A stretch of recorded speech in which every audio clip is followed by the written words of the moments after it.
You're listening to a Weeby Geeks Network podcast. Another world, another time, in the age of wonder. There was once a dream. You could only whisper it. Anything more than a whisper, and it would vanish. A battle between good and evil. You don't know the power of the dark side. Where shall I find a new adversary so close to my own level? Try the local sewer. You know of the rebellion against the Empire? The Avengers, Earth's mightiest heroes. Peace means having a bigger stick than the other guy. One of these days, I'm gonna have a stick of my own. I'm Groot. Welcome to the Neverland podcast. The podcast for lovers of Disney, Pixar, Marvel, and Star Wars. I'm glad you're here to tell us these things. Please welcome your host, Jeremy. I thought he'd be taller. Yeah, I can fly. All it takes is faith and trust. Well, if it isn't the Star-Spangled Man with a plan, what is your plan today? Up to Neverland!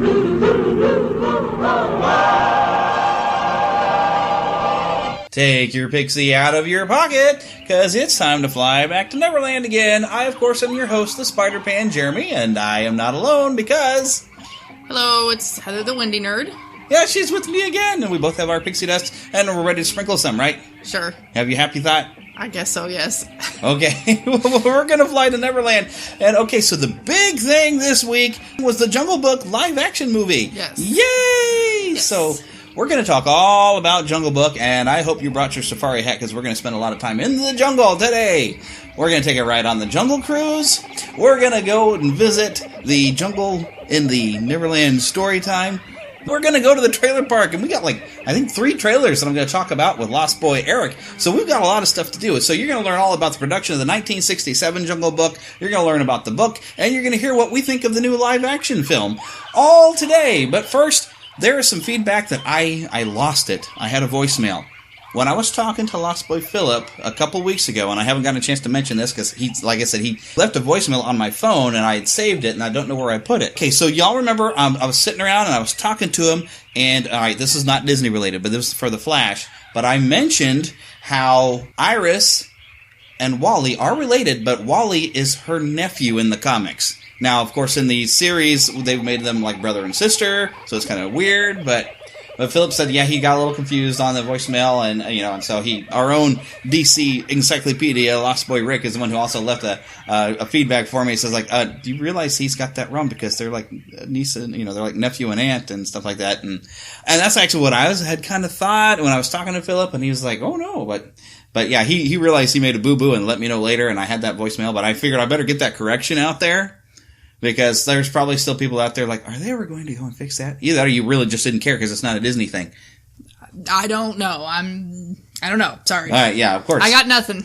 But I figured I better get that out there so everybody knows, okay, yes, we realize there was a mistake. I do want to remind everybody to please visit the neverlandpodcast.com and go to the contact page and send me how you used to play at Star Wars, because I've got a big project and I want to have it to you around about May the 4th, when it's, of course, May the 4th be with you. Big Star Wars show, so I want to know, how did you play at Star Wars? Did you do anything weird with your figures? Did your G.I. Joes get to play with your Star Wars figures in an expanded universe sort of thing? Did you maybe use Battlestar Galactica with your Star Wars ships? Whatever. Board games, video games, I want to hear your bits about it. But like I said before, do not put any background music if you're going to record it for me and send it to me, or you can leave it on voicemail. Send it in any way you can. I'm going to assemble it in there. There will be stuff going on in the background. You're going to love it.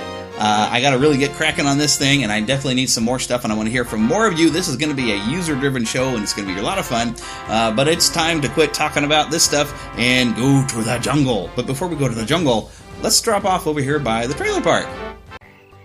Mama, another gator got in the house. Another gator? Give me that shovel. Come here. Get him, Mama. Get that gator. The Neverland Trailer Park.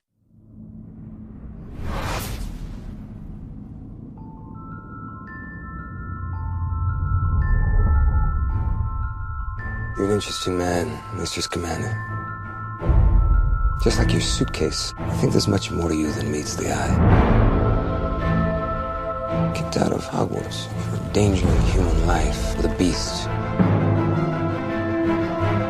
Yet one of your teachers argued strongly against your expulsion. I wonder, What makes Albus Dumbledore so fond of you, Mr. Scamander? First trip to America? Yes. Must get that fixed. Anything edible in there?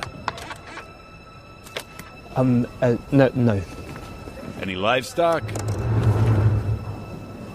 No. Welcome to New York.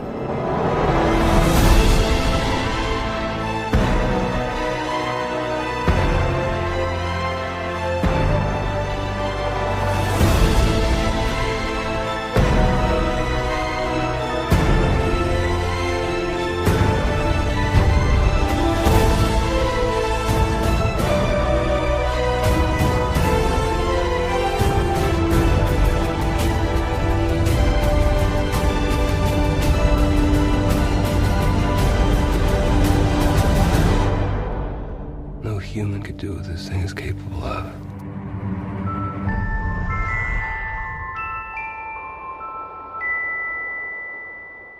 Alright, so from the wizarding world of Harry Potter, Fantastic Beasts, and Where to Find Them. And of course, oh, by the way, in the trailer park, we're not alone. Lost Boy Eric is here with us in the trailer park. Eric Warren. Eric Warren. Eric Warren. Don't you just love hanging out in trailers? You gotta love the hanging out in the trailer park. Get your redneck on, right? Oh, yeah. But so this, alright, granted, yes, this is not a Disney movie, and didn't Universal build this park and not Disney? But, oh my gosh, it's from the wizarding world of Harry Potter. Come on, we gotta talk about it, right? Oh, yeah. And especially, I love that they actually used a little bit of Hedwig's theme in there. Yeah, definitely. You know, this, definitely, once my wife heard the theme, she peeked her head around the corner of what she was doing as I was watching it on my TV, and, you know, she's like, there's a new Harry Potter movie coming? Close. Very close. It's one of, I guess this is going to be a trilogy. Originally, I thought when I'd heard a trilogy that J.K. Rowling was going to just flat out write the scripts instead of books, I thought it was going to be each one of the set of 3 books that she put out that were supposed to be like Hogwarts textbooks, which would be Fantastic Beasts and Where to Find Them, a history of, or Quidditch history, or, well, I probably got the title wrong. And then, I guess it was a Beetle the Bard. Yeah, Tales of Beetle the Bard. Yeah, which I now have 2 copies of that book because I bought it when it was released the first time, and then when it was released like this in this set, I ended up getting a second copy. But there are minor differences, you know, and it's got some extra different stuff from the Deathly Hallows in there, so it's pretty cool to have both copies of it. But I thought there was going to be maybe a movie based around each one. Quidditch Through the Ages, that's where it was. Yeah, because a Quidditch movie might have been cool. Oh, certainly, but here we get to take a look and expand the world of that surrounds Harry Potter and see what was happening in America in the early 20th century as far as wizarding goes. Yeah, and I don't know what Newt Scamander is doing, because I figure probably the Ministry might have sent him, if I remember correctly, I think it does talk about this in the book that he was sent to go and categorize all the different magical creatures in the world. So he's, I guess, collected a bunch of them in this case, and he's maybe in America looking for some other creatures. And from what we saw in that previous teaser, you know, somebody got out. Yeah. Well, and, you know, it certainly has callbacks back to Goblet of Fire with his suitcase being able to have multiple compartments, like, you know, what we read in Goblet of Fire. A lot of callbacks to that as well. Yeah, and also Hermione's handbag in the Deathly Hallows. Oh, yes. I also think of Doctor Who because it's bigger on the inside. Because we do actually, in this trailer, if you get to see visually, we see Newt Scamander actually get up, put the case on the ground, open up, and then climb into it and go down it like he's going downstairs, and his hand comes up and waves the guy who apparently is a Muggle character. He's going to wave him down to follow him. Yeah, and I was wondering that myself, you know, is this other character, is he a Muggle? You know, why is he involved with the wizarding world at this point? But even just the milieu, the, you know, 1920s era of America that they're coming into and that they're exploring and that they're looking around at, that was just so fascinating for me to see. Yes, very nicely done stylistically. I'm still skeptical on David Yates' directing. I haven't really been a huge fan of his way, when he's took over the Harry Potter series and changed the tone of it so much. And I don't know. I wasn't a really. I still liked him, but it's like he toned down the magic part of a magical world. Where spells suddenly didn't really seem to have their colors that they'd had before, and it was more just a quick flash, if anything. But, there is mention in the books that usually a big flash or whatever is a sign of a not very gifted wizard or untrained wizard, because they should get it to where it's under control, where it's not so much of a big noise. Mm-hmm. But I liked that, you had different colors of magic bolts that would fly around in some of the early movies when there was like maybe a fight, and then we get to where there are actual full wizard combat duels going on in those later movies, and they're just swinging the things around, and there's maybe flashes or something going on. I'm like, I don't feel the danger. I just see people waving sticks around, so I wasn't really keen on that aspect, and how it was so dark and so serious that it almost took some of the fun out of it. But I'm kind of surprised David Yates is back again, but I guess they really trust his direction, so he's back to direct this one. Well, I am interested in seeing where they go with this, and seeing what this leads into with this new trilogy. Yep, and I'm also very interested. Was that Colin Farrell I saw in there? I believe it was. Oh, I honestly don't know. Yeah, he looked a little different, but I'm pretty sure that was him. And I think he's, there's this big poster for somebody named Shaw. Mm-hmm. I think that's him, and I don't know if he's running for the new Minister of Magic or whatever they're going to call it in the American version. I hear there's even a different word for Muggles in America. Mm-hmm. So I think he might be, I don't know, I just suspect him as a villainous type of role, which he does very well, I think. Mm-hmm. Well, definitely they're setting up whoever Shaw is to be a villain. So yeah, it just seems that way. You don't get a whole lot from this, but I think this trailer does exactly what it's meant to do, is to show some of the lighthearted humor that I'm liking that this is a script directly from J.K. Rowling, because she does have a pretty fun sense of humor, mm-hmm. and I like the humor basically shown with when he's presenting the case for inspection. When he's traveled in by boat, and of course they want to check your baggage, and he's got the little switch to make it go muggle-worthy. Mm-hmm, mm-hmm. Stuff like that. It's funny, and I'm glad J.K. Rowling's humor is being preserved in here, because she wrote the script directly for this. So that, I think showing a bit of that humor and just a little bit of the story is plenty enough to get us excited, especially with, as we mentioned, hearing a little bit of the Hedwig theme is enough to get your wife's attention in the room, like, it's a Harry Potter movie! Yeah, yeah. So. Well, and I just double-checked IMDb, and yes, that is Colin Farrell as Percival Graves. Oh, so he's not this Shaw guy. No. Henry Shaw Sr., however, is played by John Voight. Oh, really? Wow, see? But I can't find anything further about who Shaw himself may be. So, here we go. Josh Cowdery as Senator Henry Shaw. But that's it. That's all that I'm seeing here on IMDb about that character. Well, as usual, so some high-caliber actors popping up in these Harry Potter movies. Although this isn't a Harry Potter movie, it's a Wizarding World. So, but who knows, if these go over well, we might find more movies within the Wizarding World. I'm sure Universal Studios theme parks would be very excited about more stuff that they can put in their parks. Mm-hmm. Well, and we know that J.K. Rowling certainly has more stories to tell between this and the Troubled Child, the new stage play that she's written. Which I have heard there's going to be some sort of a book now of that released. Yep. Just in case you don't get a chance to see both plays, two-parter. So yes, another book. And so still more Harry Potter on the way. But, what else is hiding there behind that trailer there? Oh, well, my goodness. It might be kind of easy to see it because it's a little tall. It's a BFG.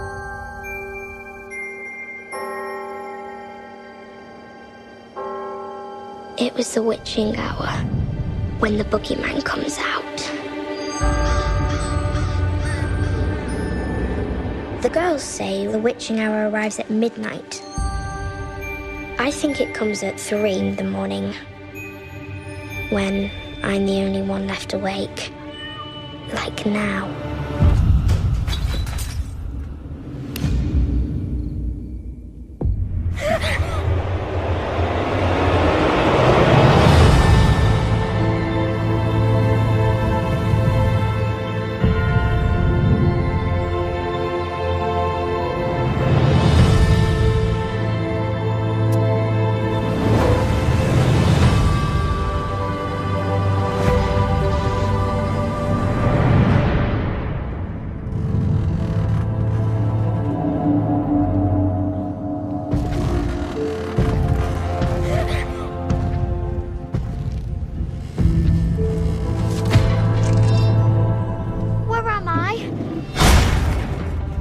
giant country.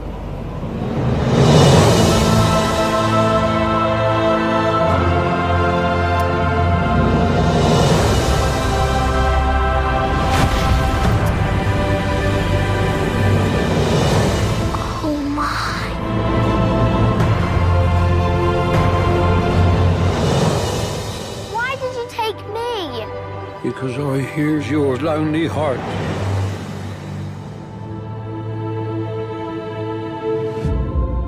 I was hearing all the secret whisperings of the world.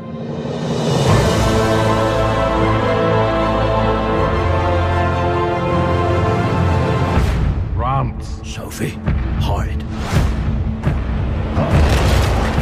Does you have a little pet?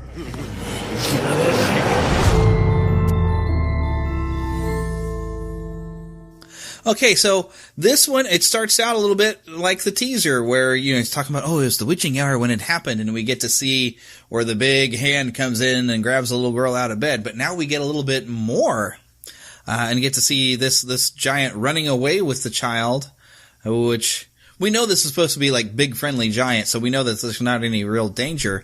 The one thing that bugs me when I look at this is, I think it would have been possible to have maybe some actual actors play the giants to where they would look a little bit more real and a little less CG, because I don't know, it's just a little cartoony looking to me. Mm-hmm. But maybe that helps them look more friendly and not scary. Could be, but this is in the hands of Steven Spielberg. Good hands. He's proven he knows what he's doing, and while I'm looking forward to his next movie after this one, Ready Player One. Ready Player One? The only Spielberg movie that I've really been disappointed in at the time was Hook. Really? And I've actually gained a better appreciation for that since. But, I'm still of the mindset that Spielberg really cannot do anything wrong. He's got the chops behind him. He knows what he's doing. And, I think this is a return to some of, the style of the movies that he was making back in the 80s, or both making and producing. Yeah, with the fun whimsy of a child in a fantastic situation. Exactly. And even I'm intrigued by that last shot so that they have where the giant friend, now we find that there are bigger giants than even him. They're kind of mean and nasty. So, no telling what's going on. I mean, unless you've read the book, you really don't know what the story of this is. They've been very secretive. All we know is it looks pretty fantastic. And I'm sure we've got some pretty good motion capture going on with the giants. So, I mean, even though they look a little cartoony, maybe when you get to see them on film, they will see some more realism and some expression and emotion on there that we'll just completely buy into them. Mm-hmm. Well, and I know that they've got some good actors behind them, with Bill Hader and, now I'm blanking out on his name. Jermaine Clement is another one of those giants. I know that name, but I can't think of him. Flight of the Conchords. Trying to think what else he has been in that's coming. The only other thing that's coming to my mind is he was the big bad guy in Men in Black 3. Okay, and I know I saw that movie. I did love Men in Black 3. But I can't think. I know he was on so much makeup, he was weird. Oh, yeah. So you didn't really get a good look at him. He had the big things over his eyes and stuff like that. Mm-hmm. The best part of Men in Black 3, though, was the one alien that could see all possible futures. Yes, that was a good addition. I love that character. And Heather said, you know what, if you would have gotten a chance to play a role, you would have won that one. I was like, exactly, I could have totally played that guy. I saw so much of my own weird personality in that guy. I was like, oh my gosh, I love him. So BFG, they're still teasing us, but they're just building interest, just giving us enough and letting everybody know, oh, by the way, you remember that book, Charlie and the Chocolate Factory? Same writer. So and John Williams is doing the music. Oh, yes. I'm sold right there. Steven Spielberg, John Williams, I'm done. Sign me up, take my money, let's go to the cinema. All right, I guess we better go on to the next thing in the trailer park. Been something rather strange in the trailer park. Ooh.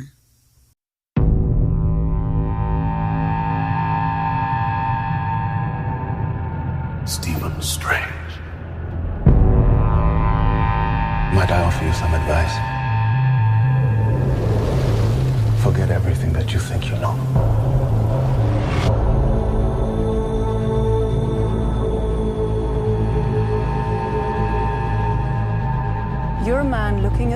world through a keyhole. You've spent your life trying to widen it. Your work saved the lives of thousands. What if I told you that reality is one of many? I don't believe in fairy tales about chakras or energy or the power of belief. You wonder what I see in your future? Possibility.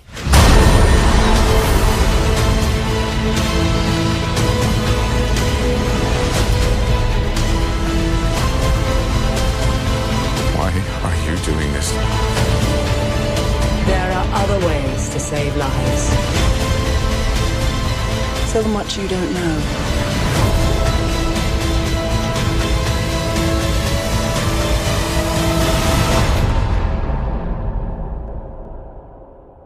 Teach me.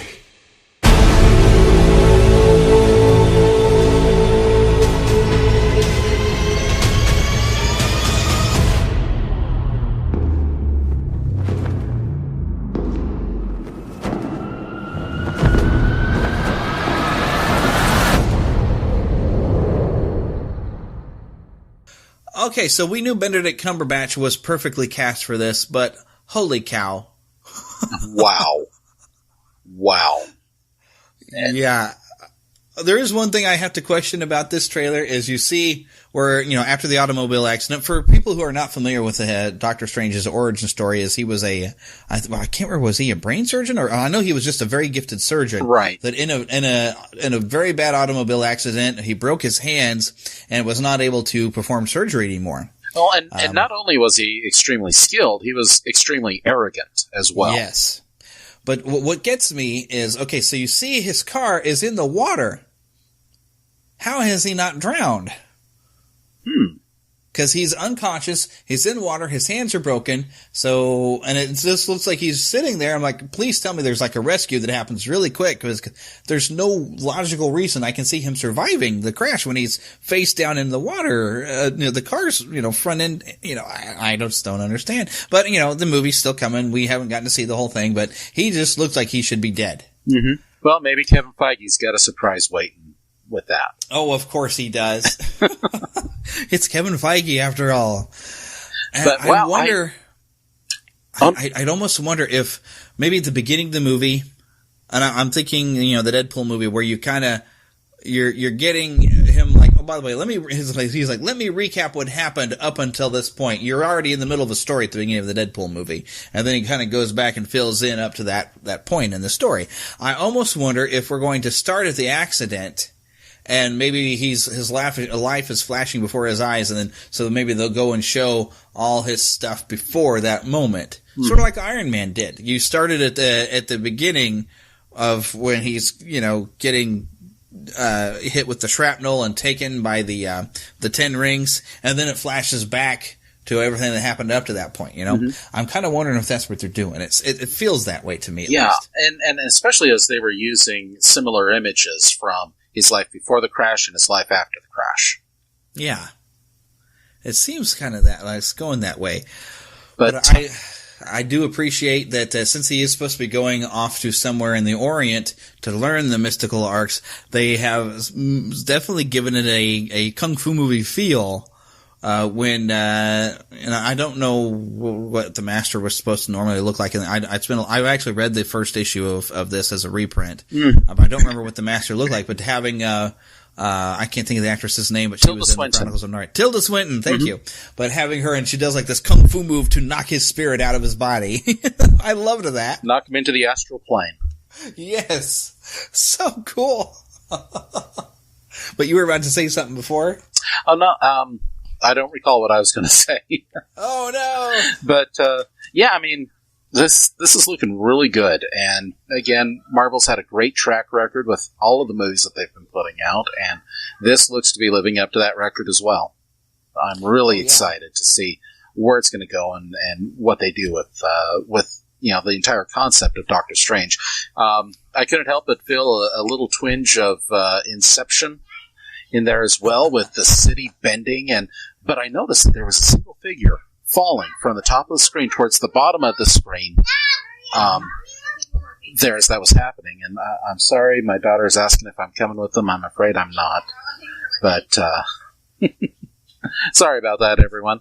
But yeah, definitely some great imagery that's coming up here. If we can get imagery, echoing the Steve Ditko era of just wild and crazy shapes and colors, and I have to assume that with their relaunch Doctor Strange title, that some of the imagery from that's going to have to be reflected in this movie as well, with how magic is being depicted. So I'm really excited to see what direction they're going to take with this, where they go, and see if Dormammu is really our main villain here, and find out just what's in store. Oh yeah, this was such a great tease too, because although this is kind of funny, we've gotten to see pictures of Benedict Cumberbatch in the full Doctor Strange costume, which looks fantastic. But it's funny that at the end of this trailer, we just get a tease of him with the famous Doctor Strange window, which probably has a specific name. But he's walking out the window and the cape is just billowing. We just kind of see shadows, so we don't actually get to see the full costume. We just kind of get to see that image as if we don't know what he looks like. Well, I did see a meme on Facebook with a couple of his other movies with movie posters that all show him with his back to the viewer. So, well, not everybody goes and pays attention to stuff on the internet. After all, when I went to what movie was I going to? Now I can't remember what it was, but they showed the Civil War trailer, and when Spider-Man popped up, the guy in front of me, bless his heart, says, "I didn't know Spider-Man was going to be in this." And I was like, "Oh, I wish I could have seen it with your eyes, because it must have been such a surprise." Oh yeah, because with the internet and you pay attention, and basically doing a podcast, I have to pay attention. I knew it was coming, and I was just waiting for it, and I'd already gotten to see the trailer, but to see it for the first time in a theater and not knowing Spider-Man's about to make an appearance and not even knowing he's even in the movie, that must have just blown his mind. Oh, I'll bet. And from everything I've been hearing, Spider-Man's got a pretty good role coming up in Civil War, so I'm excited to see what happens there. And it's a good time to be a fan of comics, especially Marvel. Oh yeah. So, but yeah, Doctor Strange, I thought was going to be like an August movie, kind of like Guardians of the Galaxy, that late summer type of thing. I find it very interesting that it says it's coming in November. Yeah. Which is interesting, because I guess it's December that Rogue One is coming, because I know that's coming around Christmas time. Apparently Disney thinks Christmas time is Star Wars time, after The Force Awakens did so well, so... But I guess maybe they're going to try to make us feel like Doctor Strange is a good Christmas type of movie. Or at least a good Thanksgiving movie. Yeah. It's something for the holidays. Get the family together and go watch a man jump into other realms and other dimensions with weird mystical arts. Well, it's actually going to be coming out just after Halloween, the 4th of November, so, You think there'll still be some Halloween crowd still interested in the Sorcerer Supreme? I think so. Could be. Either way, take the whole family. It's going to be fun. And a little confusing probably and weird, but that's why they call him Doctor Strange. Let's take a ride at a Disney park. Let's take a ride right now. Oh, oh. We're going to take a jungle cruise on one of these boats.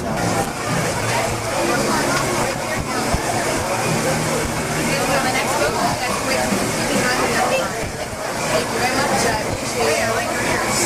One's on the side of your head.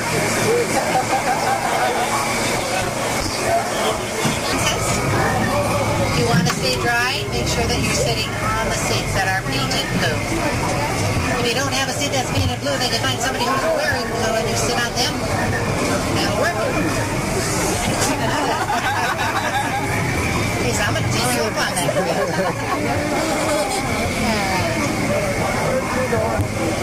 Okay, two hands, let's turn around, wave goodbye to the people on the dock. We may never see them again. That's okay because we don't know them, right?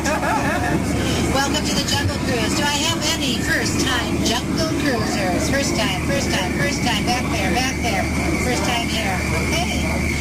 Me too. My name is Carol. I'll be your skipper, your alligator tamer, and your swim instructor. We're going to be going through 4 continents and 4 rivers today. Our first river is called the Amazon, and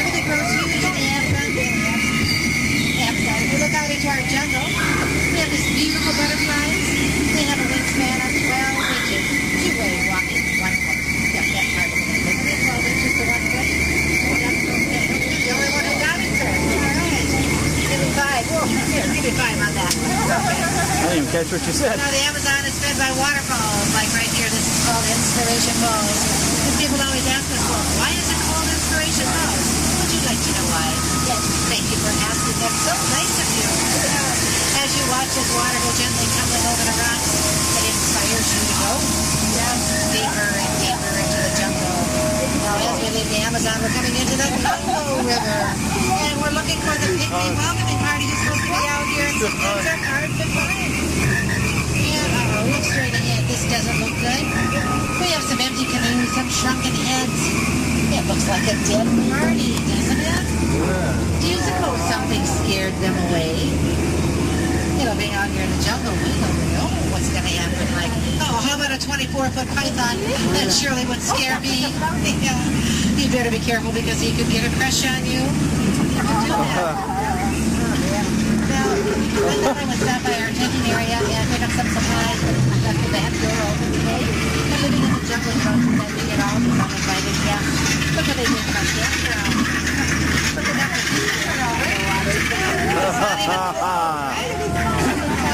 As we leave the Congo, coming into the Nile is 4,000 miles long. It's Nile after Nile after Nile after Nile after Nile. Now this elephant is an African elephant, and you can tell that by the size of his ears. See how big his ears are? He can hear for over 2 miles. Here's another one on the right. Sometimes she'll talk to us. Let's see how she's doing today. How are you? You having a good day? Okay, my guests are hot. They'd like to have some water, please. Well, I gotta work on that. Your third one doesn't work too good. As we come to the African mountains where all the animals come down and drink of the Nile, we got the wildebeest, giraffes. Look at all the 71 iguanas out there. There must be 6 of them. Zebras, vultures, lions, only the fittest survive. And don't worry about that zebra there. The lions aren't zebras. Just on Sundays, though. Just on Sundays. Oh, no. Now, rhinos weigh 2.5 tons and they can run as fast as a horse. We tried to share that with our safari group, but they didn't listen. Sorry. So people pointing in here pretty soon. Listen to the noises. Now, I don't know what that is. They carry every 10 minutes. I think it's monkeys. Actually, I believe that's, could be the name of the bird. If my wife, biologist, was here, she'd tell you. It's actually a... Crocodiles. Anybody like crocodiles? The big one is smiling. They often think of the monkey back. Okay, now, I know it would really be cool to go through the falls. I've always wanted to go through, but we can't. Gotta go this way. You're right. Everybody lean. Way over, way over. We're going to go way over. All right, okay. Most of the people in the back there must be petrified with fear. We just have the time to read. Switzer Falls is named after the famous scientist, Dr. Albert Falls. So remember that for your trivia game called A Plane Crash in the Middle of the Jungle. Isn't that good? The natives said when this happened that we are coming into hippo land. But he said, don't worry, the hippos won't attack our boat. No, unless their ears are wiggling and they're blowing bubbles. Oh, what have we got here? Oh, we have bubbles. We have bubbles. Hippos today. They're drowning. Oh, goodness. All right. Well, we don't even have to scare these guys away. Yeah, that's a good sign, I think. All right, but we're not out of the jungle yet. Look straight ahead. See the natives up here dancing. They're getting ready to attack. And they always attack. There's a boat up there. We don't want to hit that boat.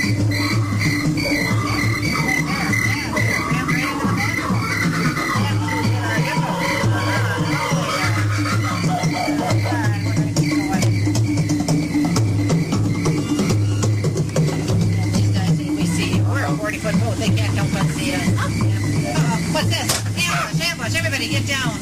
Don't worry about looking stupid, I'll do that for you. No, you have to drive, honey, you drive. Somebody's got to drive, right? I'm too busy hiking. Oh, that was fun. Now, how many people have seen the best side of water? It's absolutely gorgeous. Our air conditioner still feels wonderful. And up here, I have the front side of the left side of water. Now, as we're leaving the Nile, we're coming into the Mekong River, and the temple ahead of us is over 10,000 years old. And if you look right to the right of the temple, you see that face up there? That's Shirley. We call this Shirley's temple. Ba-dum-bum. Well, we've had an earthquake wait here. Look at this. We have gators in the water. The bridge is broken. And this entrance wasn't here earlier. You think you can take us through? Okay. All right. This is here. I can do anything. All right. Keep your hands in and your eyes open. Let's see what we can find.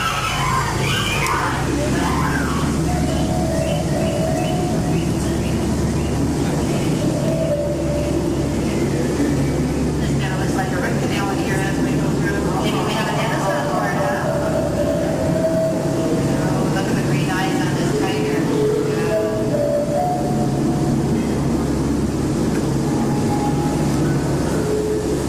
And then we have the cobra. Watch as we go by, they follow us in the boat. We guard all the treasures here in the jungle.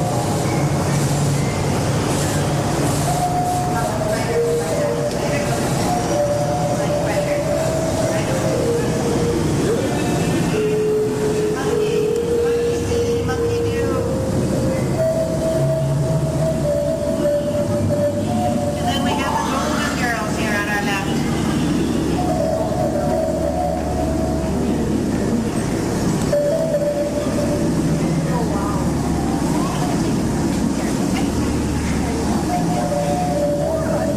All right. Did we all make it through the temple okay? 2, 4, 6, 8, 10, 12. All right, looks like we're all here because of the agenda. That's always good. This is where we are. We're in the elephant pool. Remember we talked about the size of their ears? See how much smaller they are? And you can take all the pictures you want. They have their coats on. Big shot, takes a shower. Kind of reminds me of my husband taking a shower. And a couple little dribblers here. 2 more. Here's the front. We gotta watch these guys here. We're trying to get this wet. You know that 1% chance of getting wet? One right here. This elephant right here. Once in a while, likes to get us wet. Yep, we got to be really careful. We've only been wet once today. I always like to point out some of the great plants that we like here in the jungle. Like I like this plant. That's a wonderful plant. This is a gorgeous one. And then the tall green ones that run across the back. Any questions on the great plants? What are they called? Green, greener, and greenest. Okay. Okay. And they're old. You know, they've been here since 1971. Chief Nami. Chief Nami is our head salesperson here. He said business has been shrinking. Yeah, 2 years for the price of yours. Any takers today? No takers. Sorry, Chief. And guess what? That ends our ride. Oh, you know, that 10 minutes goes by way too fast, doesn't it? Okay, so speaking of movies, there of course is a Jungle Book live-action movie that has popped out here this weekend. But I thought it would be fun to take a look back to 1967, when the original Jungle Book film had come out, and we found some fun information about the production and about just a really great film. And also my wife has read both books, so prepare to hear about the 2 Jungle Books that exist, which actually some material was pulled out of the second book, King Louis Having a Treasure being one of them. That's something that you can kind of see in the Jungle Book animated, but it's not really a big deal. But the first attempt at a live-action Jungle Book movie made it a big deal of the treasure of King Louis. But I don't know how much that one actually follows any of the books, so I'm going to have to ask Heather about that one. But this actually, the fun thing is this starts here, and let me just go ahead and start with this here. After The Sword and the Stone was released, storyman Bill Peet claimed to Walt Disney that we, the animation department, can do more interesting animal characters, and suggested that Rudyard Kipling's The Jungle Book could be used for the studio's next film. And Disney agreed, and Peet created an original treatment with a little supervision, as he had done with 101 Dalmatians and The Sword and the Stone. However, after the disappointing reaction to The Sword and the Stone, Walt Disney decided to become more involved in the story than he had been in the past 2 films, with his nephew Roy E. Disney saying that he certainly influenced everything about it. With Jungle Book, he obviously got hooked on the jungle and the characters that lived there. Now, Pete did decide to follow the dramatic, dark, and sinister tone that was in Kipling's book, which really was about the struggles between animals and man. However, the film's writers decided to make the story a bit more straightforward, and mainly because the novel itself is very episodic, with Mowgli going back and forth from the jungle to the Man Village. Now, Pete felt that Mowgli returning to the Man Village should be the ending for the film. With suggestions, he created 2 original characters. Human Girl, for which Mowgli falls in love, as the animators felt that falling in love would be really the best excuse for Mowgli to leave the jungle. Yeah, I believe Baloo says, they're nothing but trouble. That's what they always say in these Disney movies, that you get Twitter-pated and it's nothing but trouble. But they, as you mentioned earlier, they also added Louie, King of the Monkeys. Now, Louie was a less comical character in the Jungle Book, the second Jungle Book. Trying to enslave Mowgli to get him to teach him how to make fire.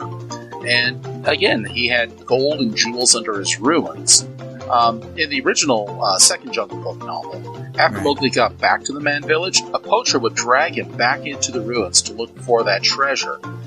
Now, Walt wasn't really pleased with how the story was turning out. He felt that it was too dark for family viewing, and he insisted on script changes. Now, Bill Pete refused, and after a long argument, it ended up with Pete leaving the studio for good. Yeah, we left it in January of 1964. Yep. We're getting close to the end for Walt's life.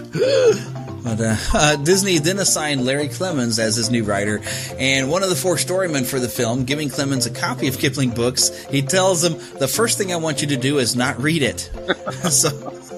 Which apparently did, something similar with the Sherman Brothers, who would have write music. Said, well, here's a copy of the book, but we're not sticking to it too much. But they did every song except for The Bare Necessities was actually written by the original songwriter, which I know I saw his name on our list. We'll look that up later. I found that to be very interesting. Oh, that was Terry Gilkyson. There we go. So he wrote The Bare Necessities, and the Sherman Brothers did the rest. But it all really fit together.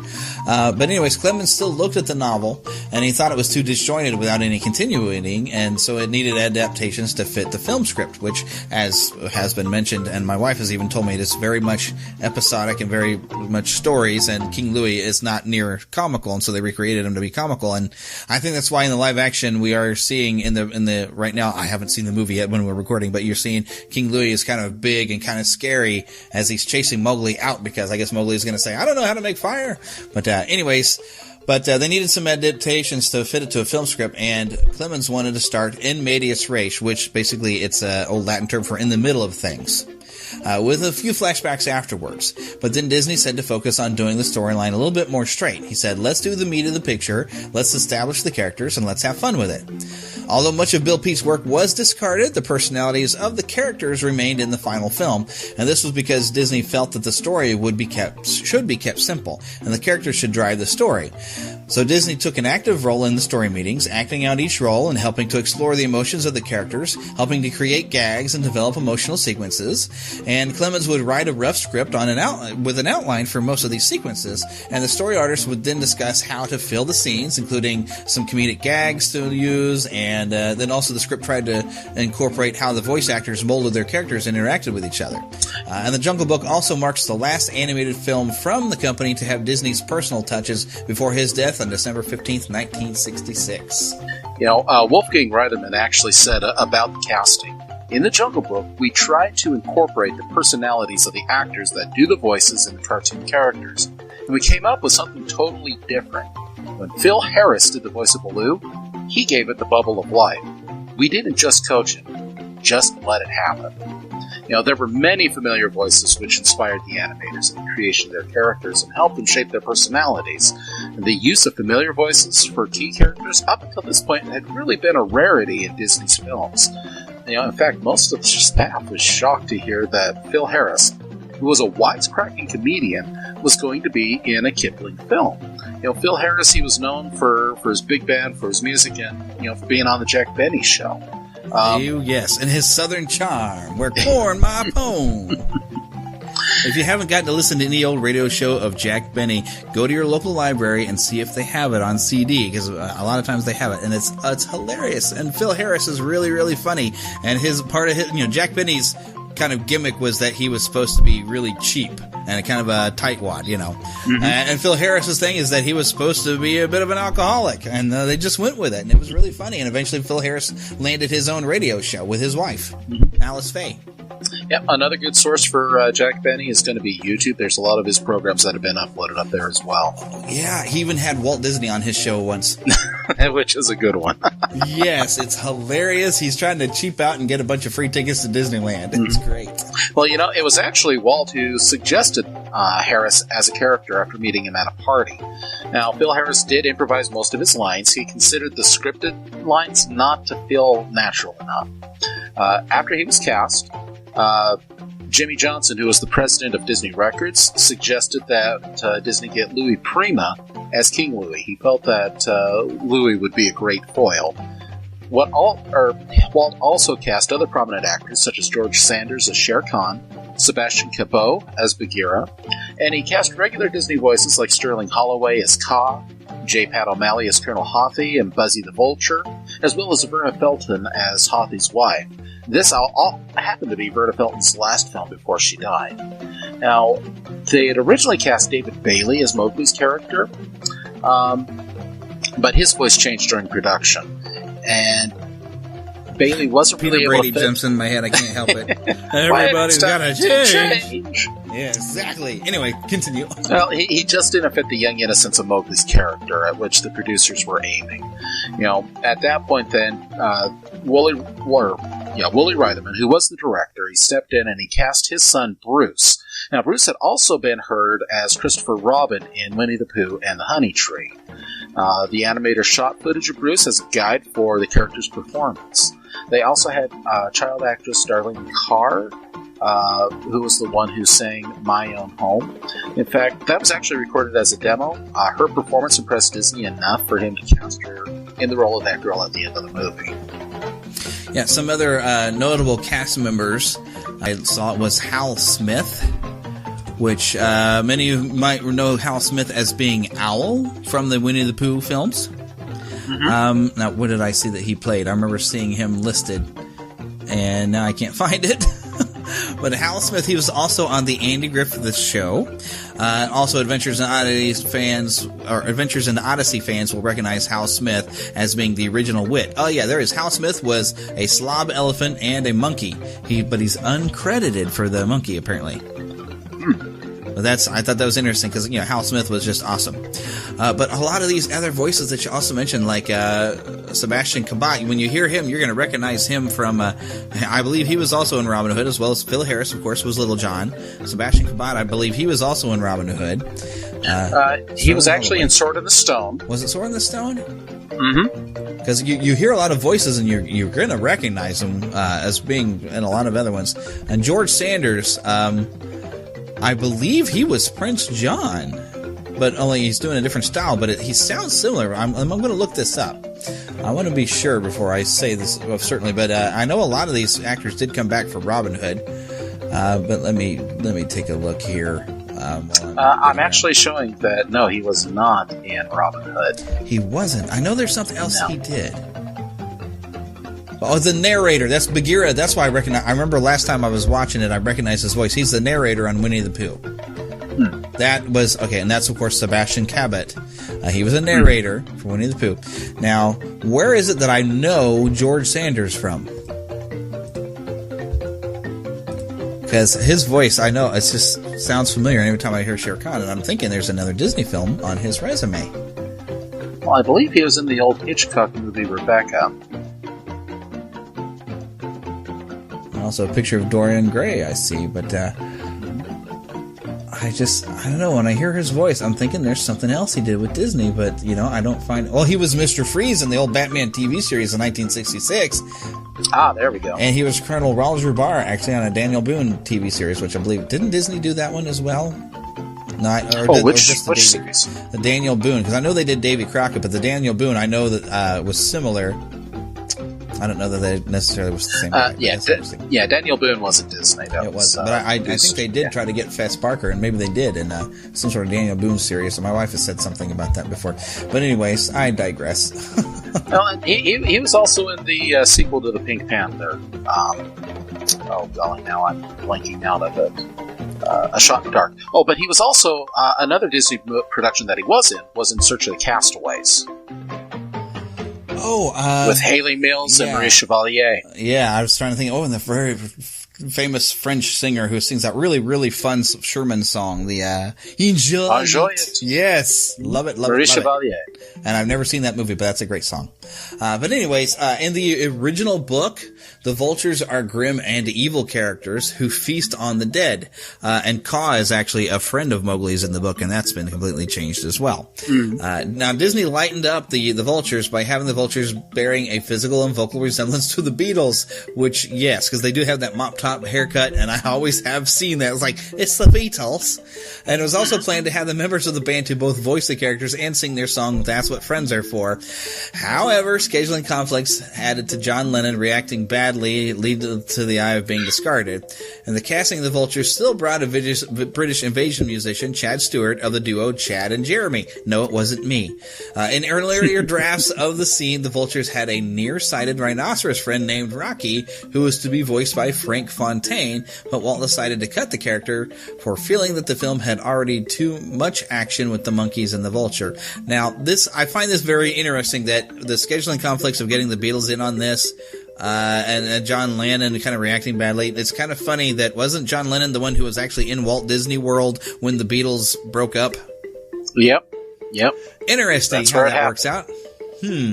At the I'm not sure if it was the Polynesian or the Contemporary. I think it's the one Contemporary. Very interesting. Maybe he should have went ahead and done the movie and not reacted badly, huh? Hard to say. Well, you know, while many of the later Disney feature films have animators responsible for a single character, in the Jungle Book, animators were put in charge of a whole sequence, since a lot of the characters are really interacting with one another. The animation, it was done by Xeriography, which was pioneered back in 101 Dalmatians. The character design was led by Ken Anderson, who did a lot of work on the Haunted Mansion. Yes, he did. He employed rough artistic edges in contrast to the round animals that were seen in productions like Dumbo. Now, he also decided to make Shere Khan resemble his voice actor, George Sanders, as we were just speaking. The backgrounds were hand-painted, with the exception of the waterfall, and consisted mostly of footage from Angel Falls. And sometimes scenery was used in both foreground and bottom to create a notion of depth. D-E-P-T-H. Now, one of Reitman's trademarks of reusing animation was used in this film as well. Yeah. In which the wolf cubs are based on the dogs from 101 Dalmatians. Now, Milt Kahl, one of the animators, based Bagheera and Shere Khan's movements on live-action felines, which he saw in a couple of Disney productions, A Tiger Walks and the Jungle Cat episode of True Life Adventures. Baloo was based on footage of bears, and even incorporated their penchant for scratching, which was also shown in Zootopia as well. Yeah. Now, since Kaa has no limbs, its design received big, expressive eyes, and parts of Kaa's body that did the action normally that would have been done with hands. Now, the monkeys' dance during I Want to Be Like You was partly inspired by a performance that Louis Prima did with his band at the Disney Soundstage to convince Walt Disney to cast him. Now, it's kind of funny we talk about reusing some of the animation. Did you see Screen Junkies did a honest trailer for the 67 Jungle Book, and they actually showed some of the where there was the exact same animation of Bagheera at 2 different times, but the background would be different, but it was in the same same basic position, or maybe it was just reversed, but you could tell it was the same animation. Much like when you watch the old He-Man and the Masters of the Universe cartoon, you kind of can see them trying to reuse a little bit. Well, and I love looking for those Disney duplicates. A really easy one is going to be the dance of King Louie with Baloo, where he's dancing on his belly for a second. You can see that duplicated in Robin Hood with, the chicken dancing on Little John. Yeah. But yeah, you can find videos on YouTube finding where these duplicates can be shown at. Yeah. And as we already mentioned, 7 of the songs were by the Sherman Brothers and one by Terry Gillickson. And with the longtime Disney collaborator Gillickson was the first songwriter to bring several complete songs, which followed the book closely, but Walt Disney felt that his efforts were too dark. And so, of course, they kept the bare necessities and had the Sherman Brothers go and do the rest, which we kind of already mentioned. But jumping out to the theatrical run, it was released in October of 1967, just 10 months after Walt's deaths. And it was shown on some copies, at least. It was a double feature with Charlie the Lonesome Cougar, which that was also a Disney live-action film. I haven't seen that one, but I've seen some clips of it. And that was actually produced on a budget of $4 million. I guess it was the Jungle Book was produced at a budget of $4 million. And the film was a massive success, finishing 1967 as the 4th highest grossing movie of the year. And so the Jungle Book was re-released theatrically in North America 3 times in 1978, 1984, and 1990, and also in Europe throughout the 1980s. And so the total gross is $141 million in the United States and $205 million worldwide. Now, adjusting for inflation, it is right now at the 29th highest grossing film of all time in the United States, and estimated about $108 million alone came from Germany, making it their 3rd highest grossing film of all time in Germany, only behind Avatar at $137 million and Titanic at $112 million. Pretty impressive. Oh yeah. So this is a big film, so of course they wanted to remake it as a live action because, well, they're making everything in live action. But, when you got such a successful movie like that, you might as well just turn it around, do something similar with the live action. And as we've been noting before we started recording, they've brought all the songs back and just re-recorded with the actors now. So the songs are still in it. And I am so excited to have seen that was the tack that they took. When I first saw the previews and knew that this was in production, I was thinking that they were going to follow the dark nature of the original novel. So I'm very excited to see that, even just the notion, the knowing that they're including these songs, they're going to go with, while the imagery is dark based upon the previews, they're still going to go with the lighthearted story. So I'm, excited to see it, and hopefully we'll be able to review that here really soon. Yep, and if you hear a review in this show, then one of us managed to get out to see it. But I think I need to talk to Heather about the books. So why don't I just go ahead and get her? This is your Neverland story time. You can listen along with your MP3 device. You will know it is time to listen when you hear the chime like this. Let's begin now. This is a Walt Disney original little long-playing record, and I am your Disneyland story reader. I am going to begin now to read the story of Jungle Book. You can read along with me in your book. You will know it is time to turn the page when Tinker Bell rings her little bells like this.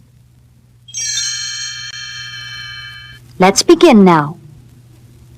This is the story of a man-baby who was found in the jungle by Bagheera the panther. Bagheera carried the baby to his friends, the wolves. The wolves raised the baby as their own. They named him Mowgli. Mowgli learned to take care of himself in the jungle, but Bagheera the panther was always nearby. He was ever ready to protect little Mowgli. The elephants became his friends. Even the elephants' gruff leader, Colonel Hathi, became Mowgli's friend. It was Colonel Hathi who marched every day at the head of his elephant patrol. Not everyone in the jungle was Mowgli's friend. There was Hungry Kaa, the constrictor. His eyes could hypnotize almost anyone, and his coils could crush almost anything. Mowgli's most dangerous enemy was Shere Khan, the man-hating tiger. Shere Khan was determined to kill the man-cub Mowgli before he had a chance to become a man. The leader of the wolf pack decided there was only one way to keep Mowgli safe. The boy must be taken to the man village, they said. Bagheera agreed to take him there. Mowgli thought he and Bagheera were on just another walk in the jungle. Then Bagheera told him where they really were going. Mowgli cried, "No! I want to stay in the jungle!" Mowgli would not listen to Bagheera, and he ran into the jungle alone. He was not alone very long.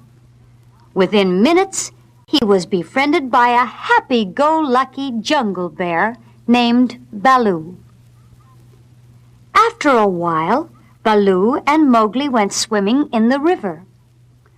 Baloo floated on his back, and Mowgli rode high and dry on the bear's fat tummy. Suddenly, Mowgli was whisked up into the treetops.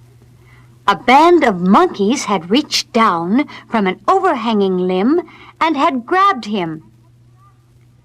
The monkeys took Mowgli to the ruins of an ancient temple. There, the king of the monkeys was eating bananas. He was waiting anxiously to see the captive. "Tell me the secret of man's red fire," King Louie said. But Mowgli did not know how to make fire. He could not tell the king the secret, even though his very life depended on it. Fortunately, Baloo and Bagheera arrived just as King Louie was getting angry with Mowgli. Quickly, they figured out a way to save their friend. Baloo disguised himself as a lady monkey, but King Louie was not fooled for long. A wild chase followed, and the whole ancient temple was shaken down. The three friends escaped. After the trouble with King Louie and his band, Bagheera and Baloo tried to tell Mowgli that there would be even greater danger in the jungle. Once again, Bagheera insisted that Mowgli go to the man village. "No, no!" Mowgli cried. "I do not want to go to the man village." Without another word, he disappeared deep into the jungle. Again, Bagheera and Baloo searched for Mowgli. But Shere Khan, the tiger, found him first. Shere Khan was furious when Mowgli refused to be afraid of him. He bared his great fangs and leaped. Shere Khan landed just a few inches away from Mowgli. He landed with a thud because Baloo had grabbed the tiger's tail. The big bear had gotten there just in the nick of time. Shere Khan lashed about, trying to get at Baloo, but the bear hung on. When Shere Khan could not reach Baloo with his fangs, he tried to shake him loose. Shere Khan cracked his tail like a whip. Suddenly, a storm came up. A lightning bolt flashed down and set a nearby tree afire. Mowgli saw a way to save Baloo. He knew the one thing Shere Khan feared was fire. Mowgli took a burning branch in his hand and ran toward the tiger. The fire frightened Shere Khan so much that he took off like a rocket. "We'll never see him around these parts again," Bagheera sighed in relief. Mowgli, Bagheera, and Baloo promised they never would be parted by anything again. Just then, Mowgli saw something he had never seen before. It was a girl. She was getting water at a pool just outside the man village. What happened after that made Bagheera and Baloo sad.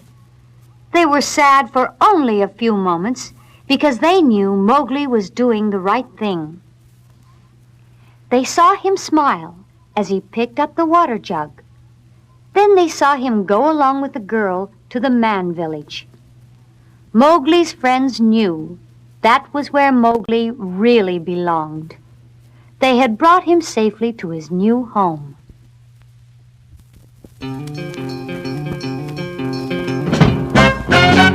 Look for the bare necessities, the simple bare necessities. Forget about your worries and your strife.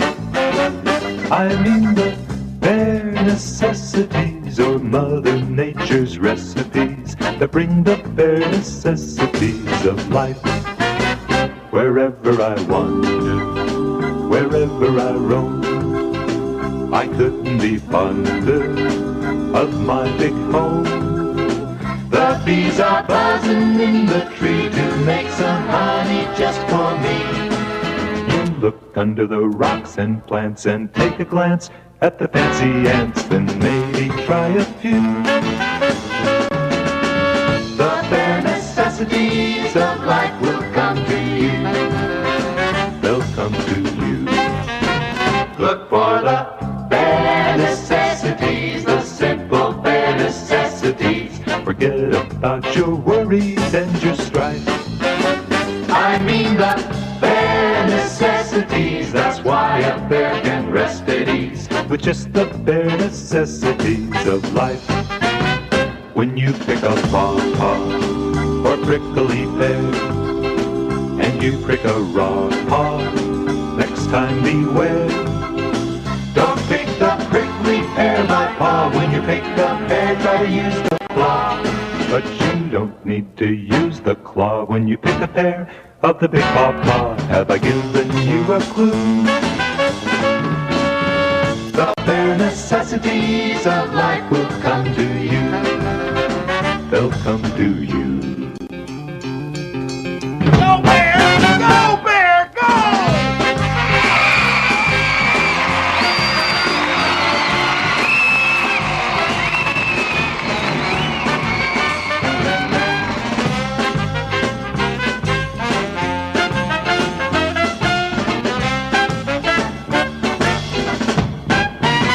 So try to relax in my backyard.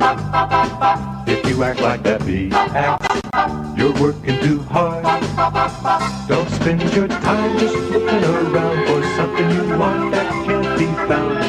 When you find out you can live without it and go along not thinking about it, I'll tell you something true. The bare necessities of life will come to you. They'll come to you. The bare necessities of life will come to you. Look for the bare necessities, the simple bare necessities. Forget about your worries and your strife. I mean the bare necessities. That's why a bear can rest at ease with just the bare necessities of life. With just the bare necessities of life.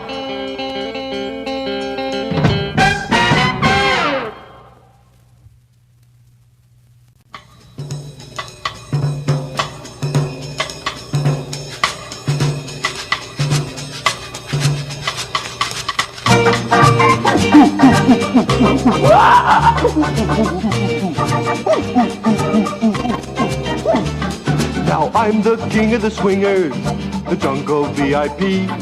I've reached the top and I had to stop, and that's what's bothering me.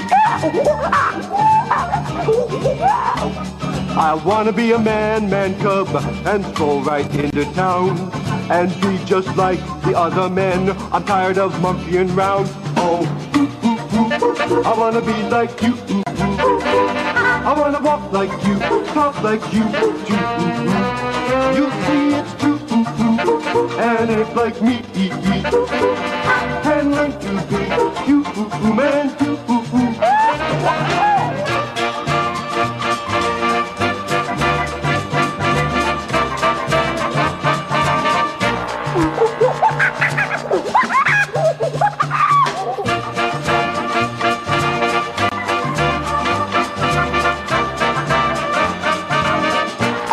be you. I'm a human.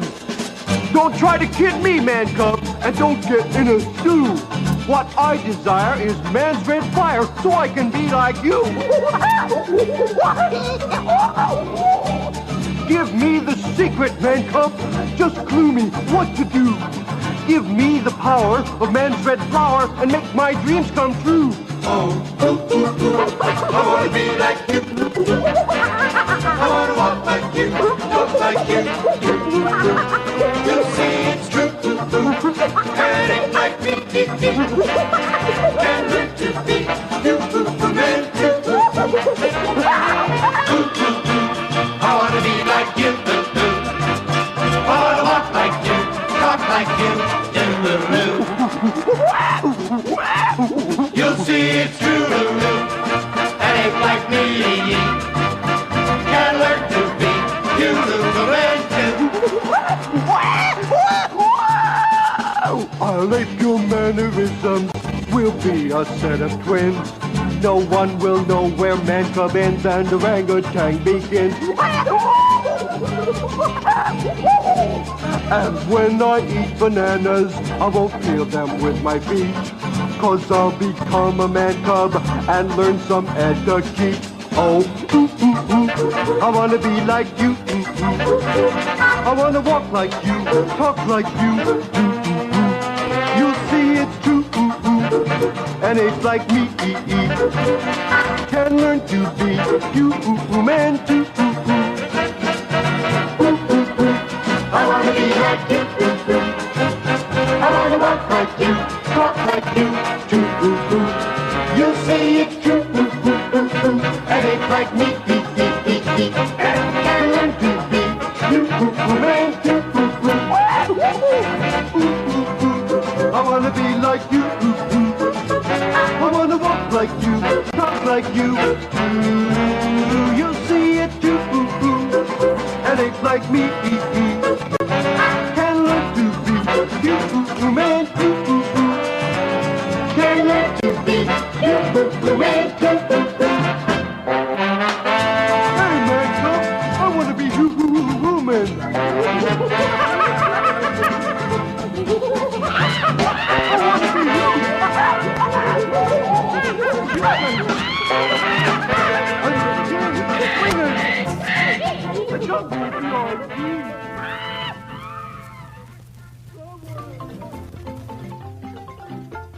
Okay, so there's 2 Jungle Books. Yep, she's just going to look at me for that. Oh, yes, there are. I'm sorry. and we actually have right here, and she was thumbing around on it before. What did we find this at the one shop? Barnes & Noble, was it? This was Barnes & Noble that had both books in the same book, I guess, in the same volume together. It is the like both volumes in the same book. The Jungle Books. Now, I haven't gotten a chance to read it, but you've read it through, I think, like twice now. No, I've read it through once, but I really, really enjoyed it, so... because that looked like you came back to it after reading a bunch of more Jane Austen books. Well, she loves Jane Austen. I did come back and I reread some parts because they were some of the more famous parts that were used in books and things like that, and just to refresh my memory and just some of the really better... Because it's not really... the Jungle Books, there are 2 books, but there's several stories. It's more like books that have several short stories about animals, and really the stories that we are familiar with are like the first 3 in the first book. And, you get through Mowgli and the wolves and Shere Khan, and then that's it. So when I was reading the book, I'm like, oh man, I'm only 3 stories in, and we're already done with Shere Khan. So what could the rest of this book possibly have in it? And the good news is it has so much more. So there are more stories about Mowgli that are in there that are just as good as the ones that we know and love.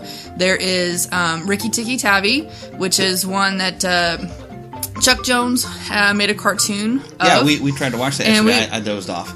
Yeah, it's it tells the story, but the book, and it actually was really close to the book, really faithful to the book.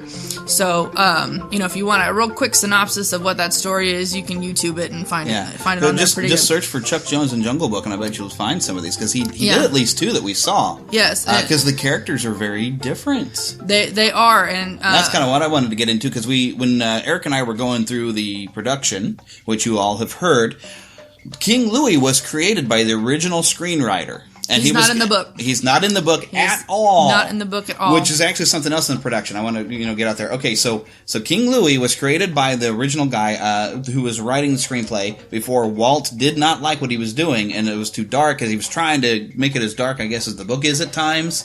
And so they had a little discussion about it that didn't go very well, and the guy was gone. And so Walt brought in a new team and basically told the new writer, well, here's the book, but don't read it.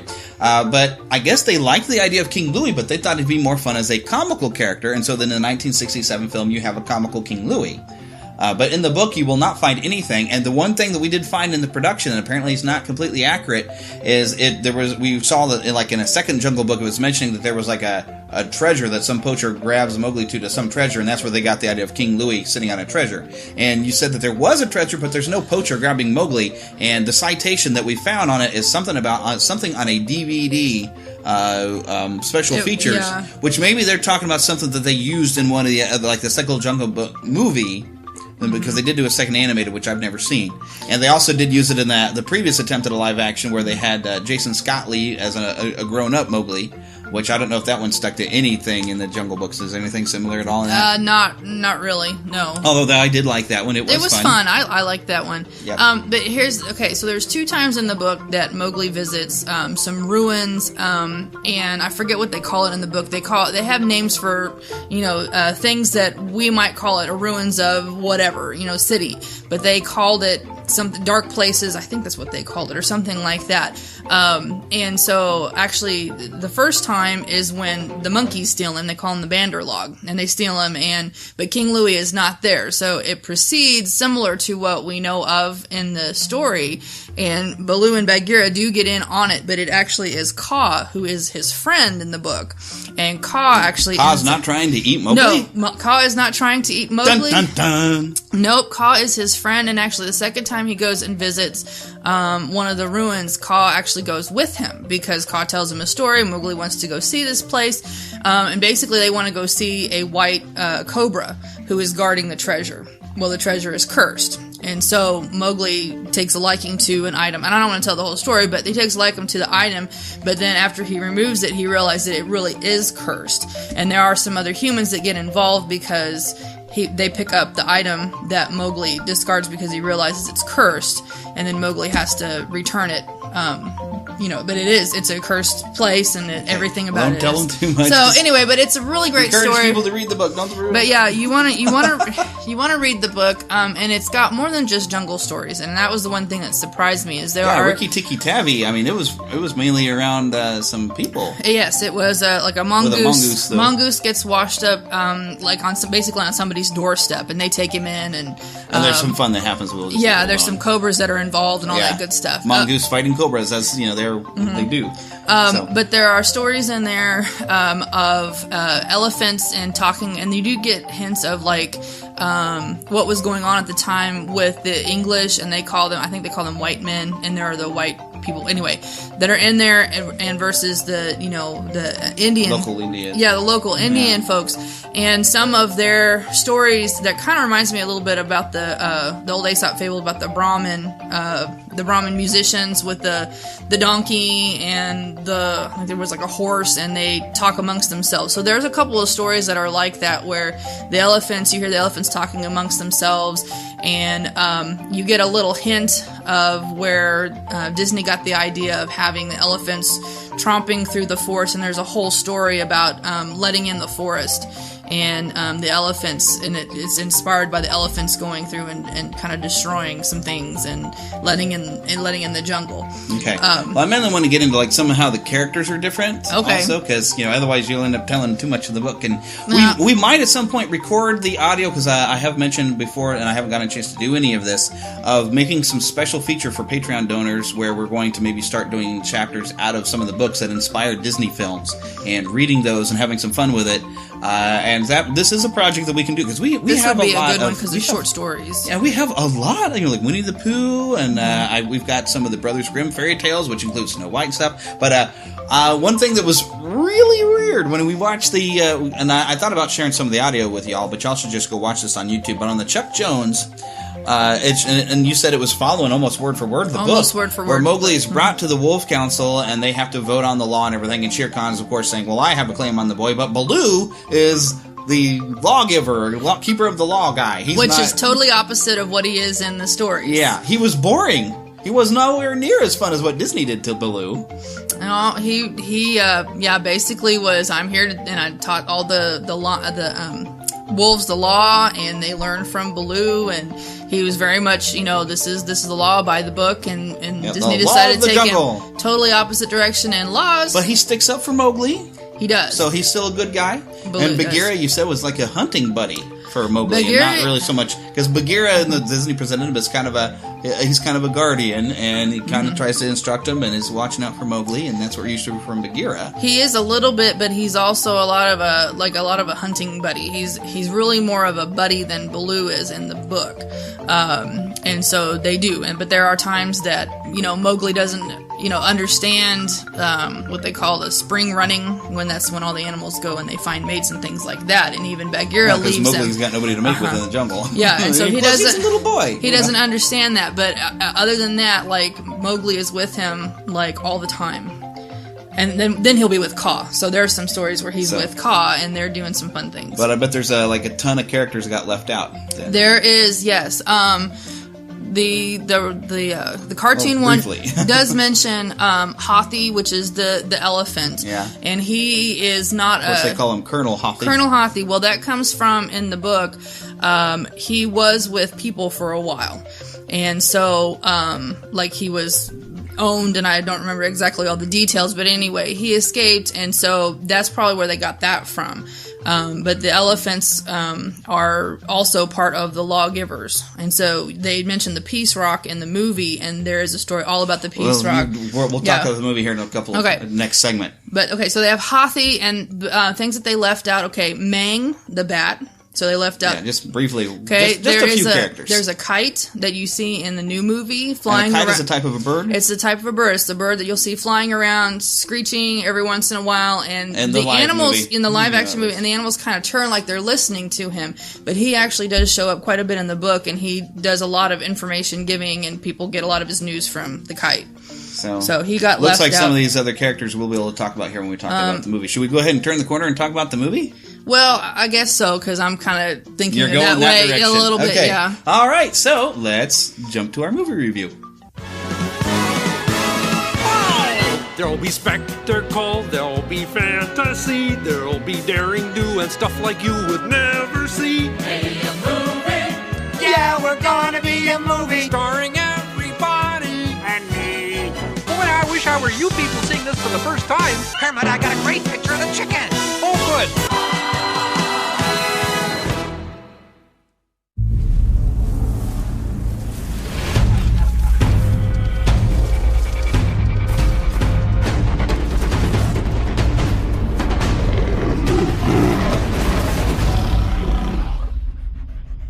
If you can't learn to run with the pack, one of these days you'll be someone's dinner.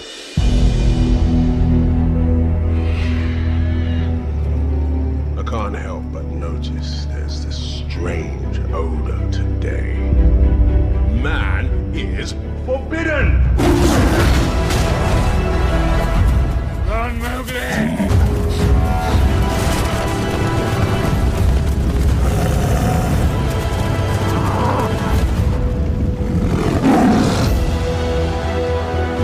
Jungle is no longer safe for you. But this is my home. Only man can protect you now.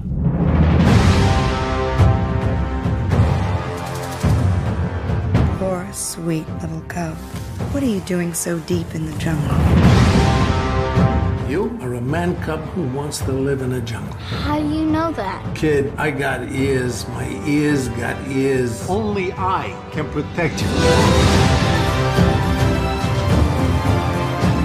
Forget about your worries and the strife. What's that? That's a song about the good life.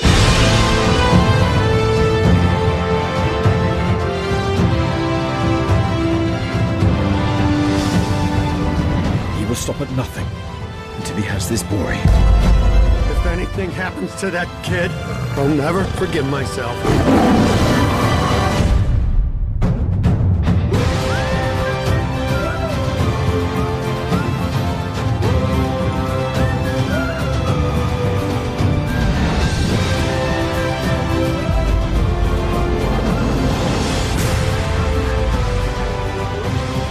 Come on, Mowgli. Let's be on our way. But I'm helping Baloo get ready for hibernation. Bears don't hibernate in a jungle. Not full hibernation, but I nap a lot.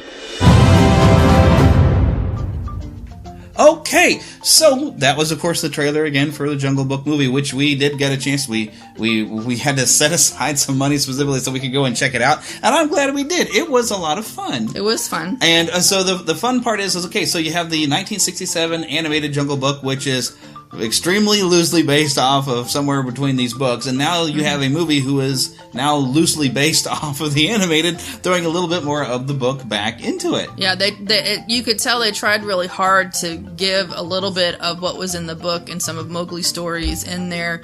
And do you want me just to go ahead with that, or? Well, a little bit, but we got it now related towards the movie, because you did mention there were some characters that, like, because the movie, I was really amazed with the animals in the movie. Mm-hmm. I couldn't tell half the time if they were using a live shot from a live animal or if it's computer. And when we looked in the credits, there was a lot of, there was mention of Jim Henson's Creature Shop and some puppeteers. So it looks like somewhere between a mixture between, had to have used some live animals at some point with some puppetry and some really good computer effects. They made very believable animals that it wasn't like watching, the Robin Williams movie. I wanted to call it Zoolander, but that's completely Jumanji. That's the word. Oh, okay. Jumanji, the most fake-looking animals you've ever seen in your life. Well, that was early computer. Yeah, I know, but this is like light years ahead. These are very believable that these are real animals, and even though some of them might be fake animals, they're just the cutest things you'd ever see, like the little wolf cubs that are like Mowgli's brothers and sisters. Yeah, that's the one that they try to squeeze in from the book, Gray. Although I guess Gray is supposed to be older. Gray's much older in the book. He's presented as a cute little puppy. Yes, in he the is. movie. But I was glad to see, having read the book, that he was put in there because he does play a big role with and Mowgli. They did go and give Mowgli's adoptive parents their names. Yes. At least the mom. They didn't get the dad in there. Yeah, Akela. No, he's not the dad. Well, he's the pack leader. He's the pack leader, but he's not. Pack leader would have kind of, and they kind of presented him like he would have been the father. No, in the book he has a different father. father. Wow. Okay. But in the movie, they present Akela as being like a father figure to Mowgli. Yes. Okay, He's they have him teaching him. Yes. So, and I forgot the mother's name. I like that. Rakisha. It's in there, but she's the demon, is what they call her, because she's very ferocious. And they mentioned that actually in the live action movie, and even the line I noticed when we watched the Chuck Jones things, where she actually does say, "I don't care what he is, he's mine." Yeah.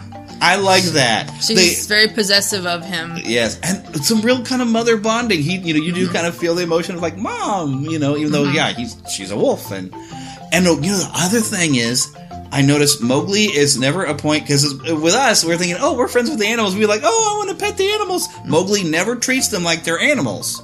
He's not goes around and pet them. He might hug one of them because it's like, oh, we're friends, we're family, hug. Not like you would cuddle your cat. No, it's the jungle law. Like, everybody, you respect every people, and they're looked at as people, and so they kept that, in there. Yeah. Which was very cool, because he just seemed to kind of just blend in. Because I know with me, I'm like, oh, look at the cute little puppies, and they want Mowgli to play, and Mowgli's like, not right now, I'm kind of upset. Because, it's kind of funny. Bagheera, of course, being the guardian, knows eventually Shere Khan will come back for him, is trying to teach him how to be fast and run with the pack and make sure he will survive. And of course, just like the animated story, the whole thing is, well, Shere Khan is out there, he really wants to get you, it's really not safe for you to be here, you don't really belong in the jungle, we need to take you to the man village. And I like the way they presented this, where Mowgli's way that he kind of stands out is what they are calling his tricks, but it's really just because he's a human. He can make tools and do clever things that the animals can't do. But it kind of freaks out the animals, like Bagheera. Bagheera is just like, oh, what are you doing? And even the pack leader, Akela, is telling him, oh, no, what are you using your tricks again? And so all the things that make him human make him stand out, but it's also things that make him human but yet behaving like the animal and respecting the jungle law that makes him who he is, to where he still fits in his own unique way, which I'm not going to get into at the ending, but you kind of know that that's where it's going. Yeah, in the book there is that tension between man, wolf, and that's something different in the movie. The movie he I'm a man, that seemed to be more of the thrust, but in the book he's very much I'm a wolf, and it takes with man tendencies probably. It takes a lot of the animals having to, especially Bagheera, you're not a wolf, you're a man. There are things that, you are going to be able to do or not do because, you're a man. But the animals in the book still try to train him up to be, the fast and the smelling and everything like that. But they do draw a distinction. Still is a tension between man, animal, what am I? Yeah, because unlike Tarzan, you read that book, and he's kind of eventually he just kind of is on his own, and because he's a man, he's able to do things the animals can't, and he's able to make things and whatever. And Mowgli was kind of that same way, and it's interesting to see Mowgli because he still has that same kind of episodic adventures with different animals. Nice encounter with Kaa, which this is the one time that all right, granted, if you go to YouTube right now and you look at find the Disney Vivo, you can hear 3 songs from the live-action Jungle Book. You can hear "Trust in Me," you can hear "Want to Be Like You," and "Bare Necessities." They are in the movie, but they're in the credits. "Trust in Me" is not going to be brought up when you see Kaa, but I understand why, because Kaa actually helps understand this version of Mowgli's backstory, which is very important to the main story. You do get a little bit with Baloo, where they're kind of singing "Bare Necessities" floating along. They only do one verse twice over. I'll warn you now, Bill Murray not really known for his great singing ability, and neither is the little boy. I don't think they did a very good job of it. I think that lends more realism to it, though. And I love that it was in there, and they were singing along. I think Christopher Walken did a fairly good job with "I Want to Be Like You," because he made a great giant King Louie. King Louie is this huge orangutan, which orangutan's not in India whatsoever. So they're Borneo. So he's not supposed to be there at all, because he's not in the book. Yeah. I feel like the little groundhog. He's not in the book. Not in the book. Not in the book. But they found a way to almost balance where you have that King Louis sense of fun and just his level of cool, but they made him where he's scary. And Shere Khan is scary in this one. He's not just proper. And he's voiced by Idris Elba. For anyone who's paying attention, Idris Elba, of course, I can't think of the character's name in Thor. He keeps watch over the Rainbow Bridge, in Asgard. But he's got this great voice and this great presence as Shere Khan, and makes him, of course, very kind of scary, and he's really great job with bringing in some of these characters as Mowgli encounters them to life, and I actually think Christopher Walken did a good job with the song, and I'm glad it was there. And if you watch in the credits, they will go through and play some full versions of the songs, full instrumentation, Richard Sherman quality, although it's still Christopher Walken singing. Scarlett Johansson does sing "Trust in Me," and I think she does a really wonderful job. She did a really good job. And then they have, I cannot think, Eric has mentioned the guy's name already. It's like Dr. something, who did a wonderful version of Cruella de Vil in 101 Dalmatians in the live action. He does a version of the Bare Necessities during the credits, which is definitely worth listening to. And if you would like the soundtrack, I will dig out and put a link from iTunes here in the show notes so you can pick up the soundtrack and then make sure that you are also therefore supporting the show when you make your purchase on iTunes through the NeverlandPodcast.com. You mentioned Shere Khan, and just was wanting to throw something in that's different from the book. Now, the book says he's lame, but they don't explain how. So Disney has interpreted it as he's got the eye that you probably have seen he's got a scar, but we won't know how you get it. But no, and the book doesn't explain how he was lame, but it does go into explain why the animals don't really like him. And you do get, if you read the book and you get to where they talk about the Peace Rock, they do explain the tiger and man and why there's issues there. And I liked the Peace Rock thing because that makes sense with animals. That's directly out of the book. But it's basically when they have the dry season, if it gets really dry to where their watering hole gets so low that there's barely any water and everybody has to come to this last plate, and you see this rock that's normally underwater, and they call it the Peace Rock. And if it shows, then it's peace. Everybody will come and share the water, and the predators will leave everybody alone. Everybody just, we're all just going to come because we all need water. Because water comes before food. Yes. Water, yeah. And it's the time for all the animals to kind of, talk and see what's going on. And that's, of course, when Shere Khan makes his nice little speech. But I like some of the things, some really good character stuff in there. I really enjoyed having them there, and I'm glad it's something from the book because that was cool. Mm-hmm. And they did make some prominence. It's one of the neater stories, I thought, as I was reading the book before. And, of course, I saw it before the movie. They put some importance to what makes a man is the red flower, fire. which I'm glad that they brought that over from King Louis, but they made it more of a significant plot point. Now, is that a plot point at all in the book? It is in the book, and that's how Mowgli kind of gets the upper hand at Shere Khan around the wolves' little meeting place initially to run Shere Khan out, but then later with the death of Shere Khan, that happens in a totally different way. It's not the way that the movie presents it, but the movie was headed towards the animated feature with the ending of Shere Khan. Yeah. But they do have a little nod to that. Like, they kind of indicated early on, as Mowgli is escaping from Shere Khan, a little bit of the mode in which that will happen. But you have to read the book to find out. Yep. Or if you start supporting us on Patreon, I do plan on getting around to recording. Maybe this will be one of the first ones. I haven't decided what I want to read first, but we will try to do this. We will try to do this. Alrighty, but that was our review. Basically, we'd say overall, go see it, right? Yes, thumbs up, 2 thumbs up. Thumbs up, 2 thumbs up. Lots of fun. Maybe the smaller kids might find something a little scary because there's some animal fights, but most of the animal fighting seems to happen in the dark, and so you can't see a lot of it. So it's not like horrible. It's more implied. Yeah. And there was a kind of younger kid in front of us, and I don't think he got scared of anything. No. So I think you'll be all right. But I figure I got to put it out there for parents that might be concerned about animal violence. Because it is very realistic. But definitely lots of fun, good story, and maybe read the a few book. tears. Read the book. Okay. Thank you for listening to the Neverland Podcast.